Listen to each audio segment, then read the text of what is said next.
In the busy city of Lagos, life was never easy for Miriam.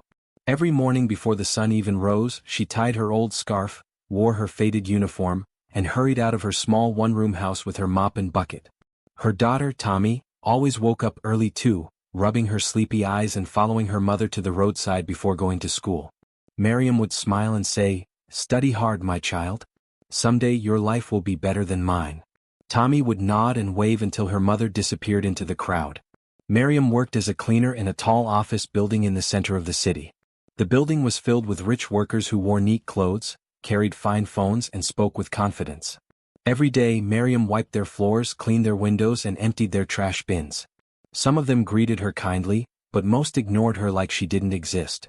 Still, Miriam never complained. She knew she had to keep her job so she could feed her daughter. One hot afternoon the air was thick with heat. Miriam was mopping the long, shiny hallway on the 10th floor. She had been working for hours and sweat ran down her face. She stopped for a moment to rest her hands on the mop, when suddenly the elevator door opened with a sharp sound. Out stepped a tall man in a fine black suit. He walked quickly, holding a phone to his ear. Everyone who saw him bowed their heads slightly in respect. Miriam didn't know who he was, but she could tell he was someone important. As she turned to move her bucket aside, her tired hand slipped.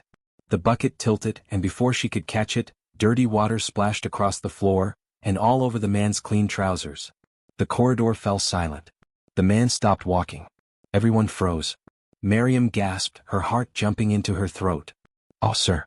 I'm so sorry," she cried, bending down quickly with her rag, trying to wipe his shoes. "Please, it was a mistake." The man looked down at his clothes, water dripping from his trousers. His face tightened for a moment. The other workers watched in fear. No one dared to speak. Miriam could feel her hands trembling as she tried to clean up the mess. She expected him to shout, to insult her, to tell the manager to fire her on the spot. But he didn't. He simply sighed, took off his jacket and placed it over his arm. Then, without saying a word, he walked away. His calmness was even more frightening than anger. Miriam knelt on the floor, still wiping, her heart pounding in her chest. "What have I done?" she whispered to herself. The other cleaners came closer, shaking their heads. "Miriam, that man is Mr. Femi Adeola," one whispered. "He owns this building." Miriam's eyes widened. "The owner?" she asked weakly. Her knees felt weak. "Then I'm finished." All day she worked quietly, her mind spinning. Every time the elevator door opened, she looked up nervously, afraid it was him coming back. But he didn't return. When her shift ended, she walked home slowly, holding her mop tightly as if it could protect her. Tommy ran to her as soon as she saw her. "Mama, how was work?" she asked cheerfully. Miriam smiled faintly, trying to hide her worry. "It was fine, my child," she said softly. She cooked a small meal of rice and beans, but she barely ate. All she could think about was the man in the fine suit and the water on his clothes. What if he fired her tomorrow? How would she pay Tommy's school fees? How would they survive?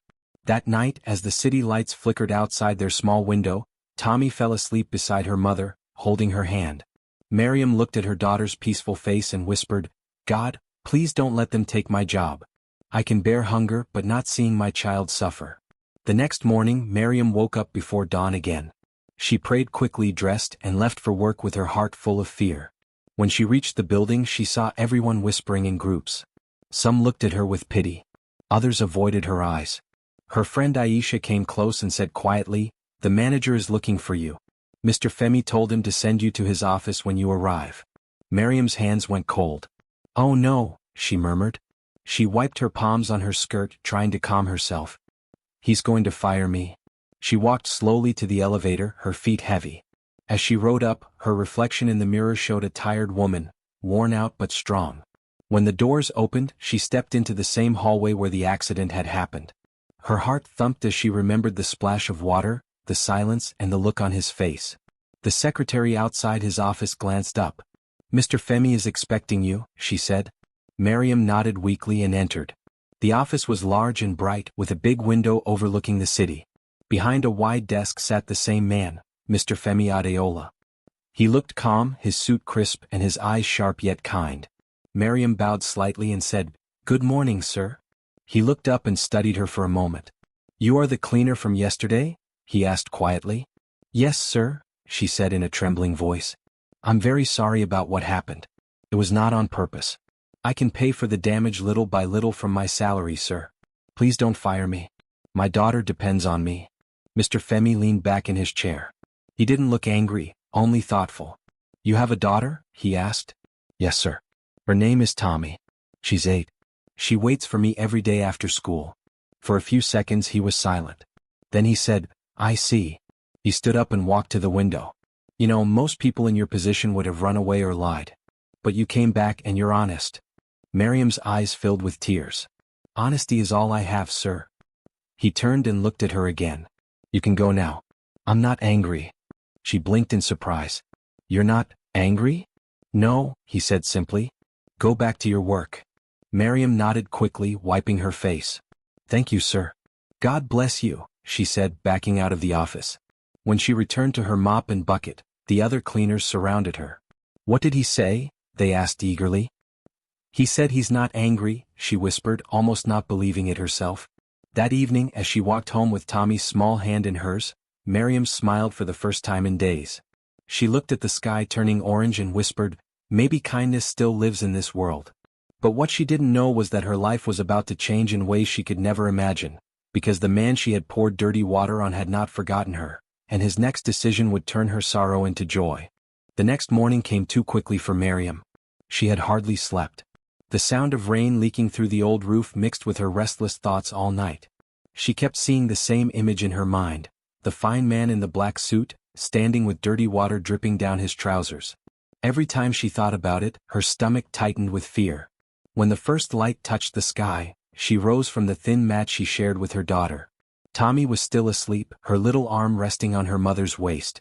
Miriam smiled sadly and brushed a hand over the child's hair. Sleep well, my sunshine, she whispered. Mama will go now. She tied her scarf tightly and stepped out into the cold morning air. The streets were already coming alive. The sound of Danfo buses honking, traders shouting prices, and children laughing filled the air. Miriam held her mop and bucket close, walking fast so she wouldn't be late. Every step felt heavy.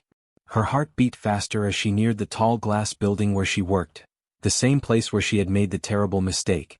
When she entered, the security guard nodded at her, but she could barely return the smile. Good morning, Mama Tommy, he said kindly. You look worried. She forced a weak smile. I just need to work, my brother, she replied quietly. Inside, everything looked the same as always, clean floors, people in fine clothes, the smell of perfume and coffee in the air. But to Miriam the building felt different. Every wall seemed to whisper, you will lose your job today. As she walked toward the cleaning room, her coworker Aisha hurried up to her. Miriam, have you heard? The owner is here again this morning, she whispered, eyes wide. Miriam froze. You mean the man I... Yes, Aisha said quickly, looking around. The same man. Mr. Femi Adeola. They say he's inspecting the building today. Miriam's mouth went dry.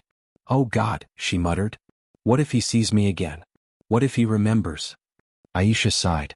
Just keep your head down. Work quietly. Maybe he won't notice you. But luck was not on Miriam's side that morning. By mid-morning, she was cleaning near the elevator when the doors opened. Out stepped Mr. Femi himself, tall and calm, his suit spotless, his shoes shining. His presence made the air around him feel heavy. 2 workers immediately greeted him with deep respect. Good morning, sir. He nodded politely and turned, and his eyes met Miriam's. Her hands froze on the mop handle. She felt her throat tighten.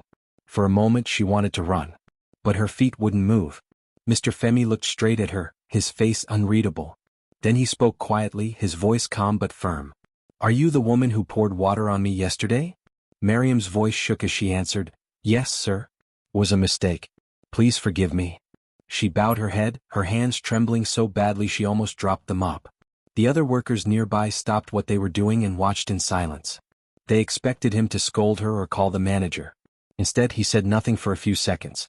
His eyes moved from her face to her rough, cracked hands, hands that told stories of long hours, hard work, and sacrifice. Then he spoke gently, You look like someone who works very hard. Miriam blinked, not sure if she had heard correctly. I must, sir, she said softly. My daughter depends on me. Something in her voice touched him. It wasn't just fear, it was strength. He raised an eyebrow slightly. You have a daughter? Yes, sir, Miriam replied. Her name is Tommy. She's outside reading now. I can't afford daycare, so she waits for me until I finish cleaning. Mr. Femi's expression softened. I see, he said slowly, almost to himself. A mother's love runs deep. Miriam didn't know what to say, so she just nodded and stepped back respectfully. I'll finish cleaning, sir, she whispered. He watched her for a few seconds longer before turning away. As he entered the elevator, his assistant asked, Sir, should we report her to management for yesterday's incident? But Mr. Femi shook his head. No. Not yet, he said quietly. There's more to that woman than meets the eye. When the doors closed, Miriam let out a long breath she didn't realize she'd been holding. She leaned against her mop and whispered, Thank you, Lord. At lunchtime she went downstairs and found Tommy sitting near the gate, reading her old schoolbook. Mama, the little girl shouted happily when she saw her.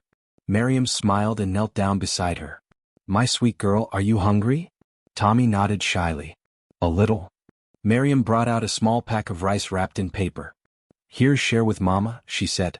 They sat together under a small tree, eating quietly as cars passed by. As they ate, Miriam couldn't stop thinking about the man she had seen again that morning. His calmness confused her. He didn't seem angry. But why had he looked at her that way, as if he was thinking about something else? Later in the day, while she was cleaning the main lobby, she heard someone call her name. Miriam. She turned and saw one of the office managers walking toward her. Her heart jumped again. Yes, sir? The owner asked for your name this morning, he said in a neutral tone. Miriam's mouth went dry. He did. Yes, the man said. He didn't say why. Just asked for your full name and how long you've worked here. Oh Lord, she whispered, her hand flying to her chest. Is he still angry? The manager shrugged. He didn't seem angry. Just curious. When her shift ended that evening, Miriam walked home slowly with Tommy's hand in hers. Her heart was still restless, but there was a small spark of hope inside her. Maybe, just maybe, the man wasn't as cold as she feared. At home, Tommy was her joy as always. The little girl talked about school, her favorite teacher, and how she wanted to become a nurse one day. Miriam listened with pride, though her mind was still heavy. You will be great, my child, she said softly. You just have to keep believing. That night, while they lay on the mat, Miriam closed her eyes and whispered a prayer. God, I don't know what tomorrow will bring. But please keep us safe. Help me keep this job. Help Tommy chase her dreams. She didn't know that her simple act of humility, and her few gentle words about her daughter, had already touched the billionaire's heart. While Miriam prayed in her small home, Mr. Femi sat in his grand office, staring out the window. The city lights glowed below him like stars. He thought about the cleaner who had bowed her head in shame, yet spoke with quiet strength. Some people, he murmured, carry more dignity in their struggle than others do in their wealth. He smiled faintly and said to himself, Let's see what tomorrow brings. And from that moment, unknown to Miriam, her story with the billionaire was only beginning. Later that day, the sun hung high in the sky, casting golden light across the tall glass building. Mr. Femi had just finished a meeting when he decided to take a short walk outside. His mind was heavy with numbers, contracts, and deadlines, the usual worries of a man who carried too much responsibility. He rarely took breaks, but something pulled him outside that day. As he walked toward the courtyard, he noticed a small figure sitting under a mango tree near the gate. It was a little girl, quietly turning the pages of a torn schoolbook. Her school uniform was faded, and her shoes had holes, but her face was bright with focus. He slowed down and watched her for a moment. The security guard nearby smiled and said, That's Miriam's daughter, sir. She waits for her mother every day after school. Mr. Femi nodded slowly. Miriam, the cleaner? Yes, sir, the guard replied. She's a hard-working woman. That little girl never causes trouble. She just reads and waits. Something about the scene caught his heart. He walked closer, his polished shoes tapping softly on the tiled floor. When he stopped beside her, Tommy quickly closed her book and stood up, looking shy and nervous. What are you reading? He asked in a gentle tone. The girl hesitated for a moment, then opened her book again. It's my science book, sir. I want to be a doctor one day. Mr. Femi smiled slightly. A doctor? That's a big dream. Tommy nodded, clutching her book. Yes, sir. Mama says dreams are free, but we must work hard to reach them. Her voice was soft, but her words carried so much strength that even the billionaire felt something stir inside him. He crouched down a little so that his eyes met hers. Your mother is right, he said quietly. Dreams are free, but effort gives them wings. Tommy smiled shyly. Mama works very hard. She says she cleans so I can go to school. When I become a doctor, I'll take care of her so she can rest." For a moment Mr. Femi couldn't speak. Her innocence and determination reminded him of someone. His own mother. Years ago, before he became one of the richest men in Lagos, his mother had been a cleaner too. She used to come home with tired feet and cracked hands, yet she never complained. She would tell him, "Femi, no work is small if done with a clean heart." He remembered those words now, echoing through his mind like a soft song. Looking at Tommy, he saw a reflection of his past, the same hunger to rise, the same hope glowing through hardship. "What's your name?" he asked softly. "Tommy, sir," she replied. "And how old are you, Tommy?" "8, sir." He nodded, smiling gently. "That's a good age to dream. Keep reading that book. One day you'll wear a doctor's coat and make your mother proud." Tommy's eyes widened. "You really think so, sir?" "I don't just think so," he said kindly. "I know so." The security guard watched the scene, surprised. He had never seen his boss stay this long with anyone outside the office, let alone a child. After a few minutes, Miriam came out, carrying her mop and cleaning bucket. When she saw her daughter talking to Mr. Femi, she froze in fear. "Oh, sir, I'm so sorry," she said quickly, rushing forward. "Tommy, come here. You must not disturb him." But Mr. Femi raised a hand gently. "It's all right, Miriam. She wasn't disturbing me. We were just talking about her dreams." Miriam's eyes widened. "Her dreams, sir?" "Yes," he said with a small smile. "She wants to be a doctor." Miriam looked down, embarrassed but proud. "Yes, sir. That's her wish. I pray God helps me give her that chance."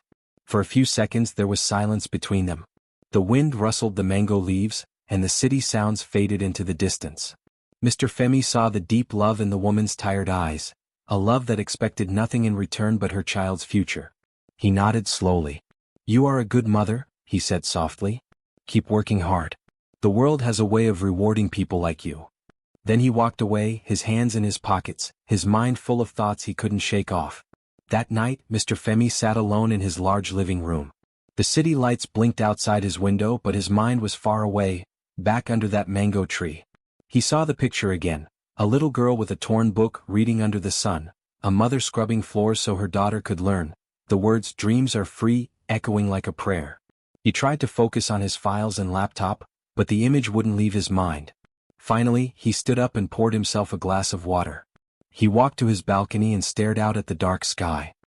He remembered how his own mother had once stood by a window like this after long days of cleaning, whispering, "My son, study hard. Make me proud." Tears welled up in his eyes, something that hadn't happened in years. He whispered, "Mama, I see you in that woman." That night he couldn't sleep. Every time he closed his eyes he saw Tommy's bright face and heard her voice. "Dreams are free, but we must work hard to reach them." He sat up in bed, thinking deeply. This woman, Miriam, had poured dirty water on him, an accident that most people would be punished for. But instead of anger he felt gratitude. Because of that moment he had met a child who reminded him of everything he once was. By morning his decision was made. He called his assistant and said, "I want the cleaner's file on my desk. Miriam and her daughter Tommy. There's something special about them. I want to help them quietly, but they must not know it yet." The assistant was surprised but nodded quickly. "Yes, sir. Right away." Mr. Femi leaned back in his chair, his heart lighter than it had felt in years. He smiled to himself and whispered, "Sometimes, blessings wear humble clothes." And as the city began to wake, he finally closed his eyes, still thinking about the little girl who dreamed of being a doctor and the mother who taught her that kindness was never wasted. That night changed something deep inside him. For the first time in a long while, he didn't see himself as a man of power or wealth. He saw himself as a son, a boy who once needed help, just like Tommy and Miriam. And in that quiet understanding, his heart began to heal in ways money could never buy. The next morning began like any other for Miriam, except her heart felt heavier than usual. The sun had not yet risen when she tied her old headscarf and left her small room. Tommy was still asleep, clutching her school bag as if afraid to lose it. Miriam smiled softly, brushed her daughter's hair from her face and whispered, "Sleep well, my angel." As she walked to the bus stop, the streets were quiet, filled only with the sounds of birds and early traffic. She held her mop and bucket tightly, wondering if this would be her last day at work. The memory of the water spilling on Mr. Femi still haunted her. Even though he had been kind afterward, she feared his kindness was only temporary. When she arrived at the tall office building, she greeted the security guard politely and went straight to the cleaning area. But before she could begin, a young man in a neat suit approached her. "Madam Miriam?" he asked. "Yes," she replied nervously. "The manager wants to see you immediately," he said. Her heart started pounding. She wiped her hands on her apron, trying to calm herself. "Is something wrong?" The man smiled kindly. "No, ma. Please just go to the manager's office." She nodded and slowly climbed the stairs, each step feeling heavier than the last. The office door was open, and inside she saw the manager, but sitting beside him was Mr. Femi himself. Her breath caught in her throat. "Good morning, sir," she said quickly, bowing her head. "Good morning, Miriam," Mr. Femi said, his voice calm and friendly. "Please come in and sit down." She hesitated. "Sir, I prefer to stand." He smiled. "All right then." The room was quiet for a few seconds. Miriam could hear her own heartbeat. "Miriam," he began, folding his hands on the table. "You've been working here for a long time, haven't you?" "Yes, sir." "For years now," she said softly. "It's not much, but I'm grateful." He nodded slowly.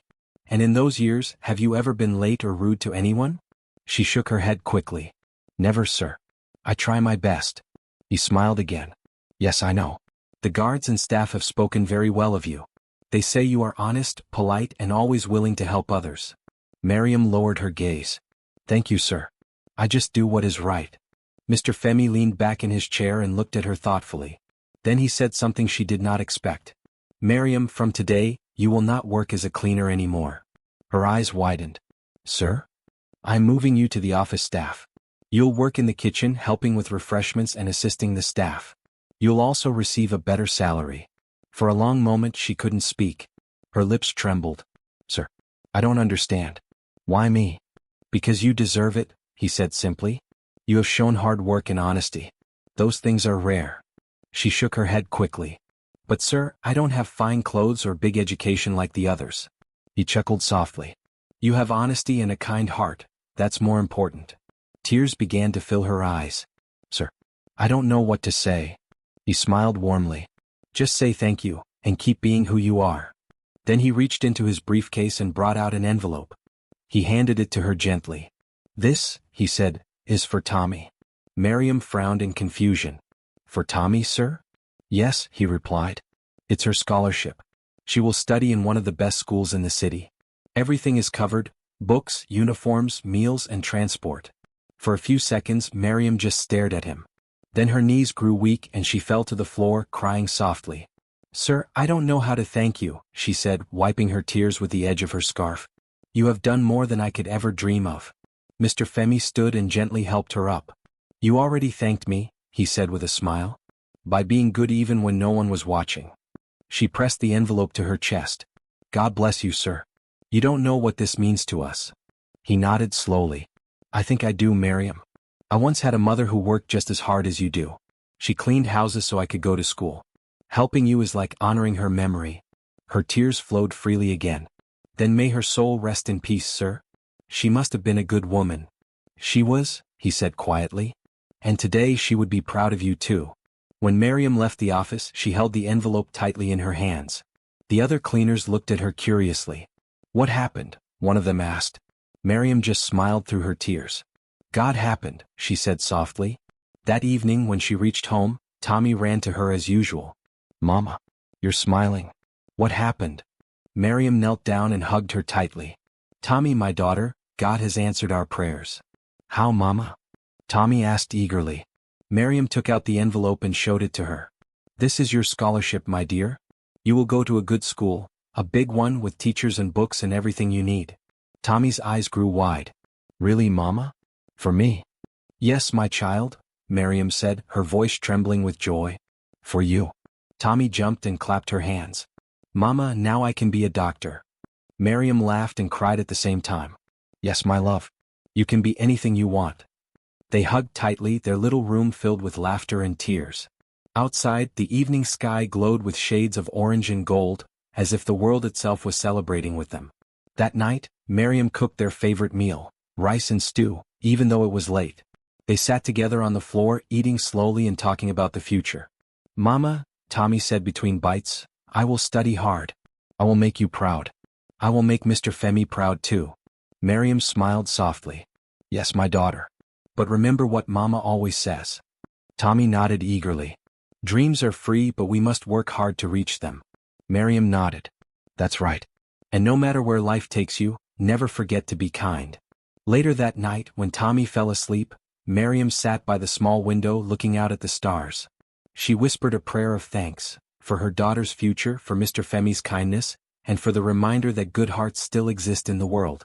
In another part of the city, Mr. Femi sat in his office, looking out at the same stars. He smiled quietly, knowing he had done something that mattered. For the first time in a long time, his wealth felt meaningful, not because it could buy things but because it could change lives. He whispered softly, "Thank you, Mama. I finally did something you would be proud of." And somewhere beyond the night sky, perhaps his mother smiled too. Months later, the sun shone brightly over Lagos as Tommy stood before a tall school gate, dressed neatly in her new uniform. The white shirt was crisp, the blue skirt freshly ironed, and her black shoes gleamed. She held a small backpack close to her chest, her heart filled with excitement and pride. Miriam stood a few steps behind her, tears glistening in her eyes as she watched her daughter take her first step into a new world, a world she had once believed was far beyond their reach. "Mama, look," Tommy said cheerfully, spinning around to show off her uniform. "Do I look like a real student now?"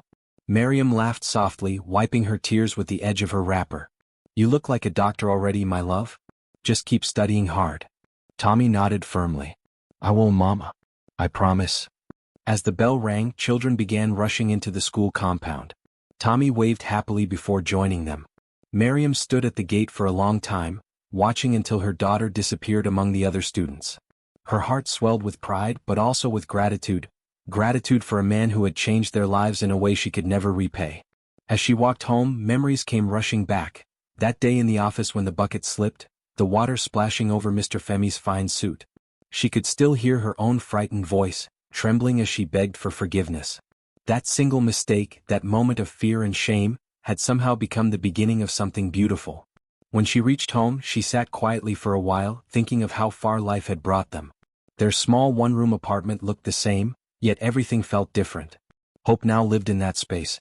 The air felt lighter and her heart was full. A few weeks later, on a sunny Saturday morning, Miriam heard a car horn outside her home. She stepped out to see a shiny black car parked by the roadside. The door opened, and to her surprise, Mr. Femi stepped out, dressed casually in jeans and a simple shirt. "Good morning, Miriam," he greeted warmly. She smiled brightly. "Good morning, sir. You came all this way?" "Yes," he said, looking around with a gentle smile. "I wanted to see how you and Tommy are doing." "She's at school, sir," Miriam said proudly. "She loves it so much. She keeps talking about her teachers and friends." Mr. Femi chuckled. "That's good to hear. And you? How is work at the office kitchen?" "It's good, sir. Everyone has been kind. I'm still learning new things every day." "That's wonderful," he said, nodding. "You've earned it, Miriam. I'm proud of you." Her eyes filled with tears again. "Sir, you've done more than enough for us. I can never thank you enough." He shook his head gently. "You don't have to thank me. Just keep being the same woman you've always been, honest, hardworking, and kind." They sat on a wooden bench outside her home for a while, talking about simple things, work, family, and the weather. He told her stories from his youth, about how his own mother used to scrub floors and wash clothes for rich families, just to make sure he could go to school. "She used to tell me," he said softly, "Son, never look down on anyone. Life can turn faster than the wind." Miriam nodded slowly, her heart touched. "Your mother was a wise woman, sir." "Yes," he said quietly. "And when I saw you, I saw her spirit again. That's why I couldn't ignore you and Tommy." Just then Tommy returned from school, running down the road with her bag swinging behind her. When she saw Mr. Femi, she squealed with joy. "Uncle Femi." He laughed as she ran into his arms. "Ah, Dr. Tommy. How was school today?" "It was fun. We learned about the human heart," she said proudly. "Do you know the heart never stops working?" He smiled. "Just like your mother's heart." Miriam watched them, her heart full. Seeing Tommy so happy was all she ever wanted in life. That weekend, Mr. Femi took them to the beach. It was Tommy's first time seeing the ocean. She screamed with delight as the waves touched her feet, laughing and running along the sand. Miriam stood beside Mr. Femi, the cool wind brushing her face. "She's so happy," Miriam said softly. She deserves to be, he replied. And so do you. For a moment, they stood in silence, watching the sunset paint the sky with gold and orange. Miriam turned to him and said, "Sir, I sometimes think about that day, the day I spilled dirty water on you. It still embarrasses me." He chuckled gently. "Don't be embarrassed, Miriam. That was not an accident. It was fate. Sometimes, life hides blessings inside mistakes." She smiled at his words. "Maybe you're right." "I know I am," he said with a wink. After that day, Mr. Femi became more like family to them. He often visited during weekends, bringing fruits or books for Tommy. During school events, he sat proudly in the audience, clapping the loudest whenever Tommy received an award. People started to wonder who they were to him, and when reporters once asked him about it during a charity event, he answered with a smile, "Because true kindness can be found in the simplest people. They remind me what really matters." His words spread far and wide, touching many hearts. But for Miriam it was never about fame or gifts. It was about gratitude, for life, for hope, and for the reminder that God works in mysterious ways. Years later, Tommy continued to excel in her studies, moving from one grade to another with top marks. Each time she received a certificate, she would rush home and show her mother first, then call Mr. Femi to share the news. One evening, Miriam was cleaning her small kitchen when she paused and looked at the mop in her hand. A smile spread across her face. She whispered softly to herself, "Even mistakes can lead to miracles." Her heart was peaceful. She thought of that first day, how afraid she had been, how she had believed her life was over. But now, everything was different. The same hands that once spilled water in fear were now building a better future for her child. That night, she sat outside her home, the stars twinkling above. Tommy sat beside her, reading aloud from her science book. "Mama," she said suddenly, "do you think miracles are real?" Miriam smiled gently. "Yes, my child. I live with one every day." Tommy looked up, puzzled. "Who, Mama?" "You," Miriam whispered, touching her cheek. "You are my miracle." At that moment, a cool breeze swept through the air, carrying the scent of rain and the sound of distant laughter.